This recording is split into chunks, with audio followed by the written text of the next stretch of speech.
జై జనసేన. అందరికీ నమస్తే. ఇప్పుడు వైఎస్ఆర్సీపీ నాయకులు కానీ, మంత్రులు కానీ, ఎమ్మెల్యేలు కానీ, ఓడిన వాళ్ళు, గెలిచిన వాళ్ళు చెప్తున్నారు ఏంటంటే ఈవీఎంలు ట్యాపరింగ్ జరిగిన అందువల్లనే కూటమి అనేది విజయం సాధించని చెప్తున్నారు కదా. మరి మీరు పోయినసారి 150 సీట్లు గెలుచుకున్నారు కదా, అప్పుడు మీకు ట్యాపరింగ్ చేసినట్ట. ట్యాపరింగ్ చేయడం అనేది ఎవరి వల్ల కాదు, అసాధ్యమని ఎంతోమంది నిపుణులు కానీ ఎంతోమంది చెప్తున్నారు. ఓన్లీ కేవలం వాళ్ళ స్వార్థ రాజకీయాల కోసం మాత్రమే చేస్తున్నారు. మీరు గెలిచినప్పుడు విజయాన్ని ఎలా స్వీకరించాలి, ఓడినప్పుడు కూడా అదే విధంగా దాన్ని స్వీకరించాలి. గెలుపు ఓటములు శాశ్వతం కాదు, అధికారం కూడా శాశ్వతం కాదు. అధికారంలో ఉన్నప్పుడు ఇష్టం వచ్చినట్టు చేసి ఇప్పుడు ఓడిపోయినట్టు ఒక విధంగా ఉండదు కాదు మిత్రమా.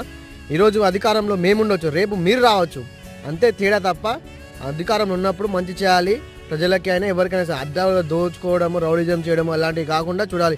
ఈసారి పవన్ కళ్యాణ్ గారు ఎలా పనిచేస్తున్నారో చూడండి. మరోసారి పవన్ కళ్యాణ్ గెలిపించాలి. అదే విధంగా రాష్ట్రం బాగుపడాలంటే మంచి నాయకులను ఎన్నుకోవాలి. విజయం మీకైనా రావచ్చు, మాకైనా. జై జనసేన.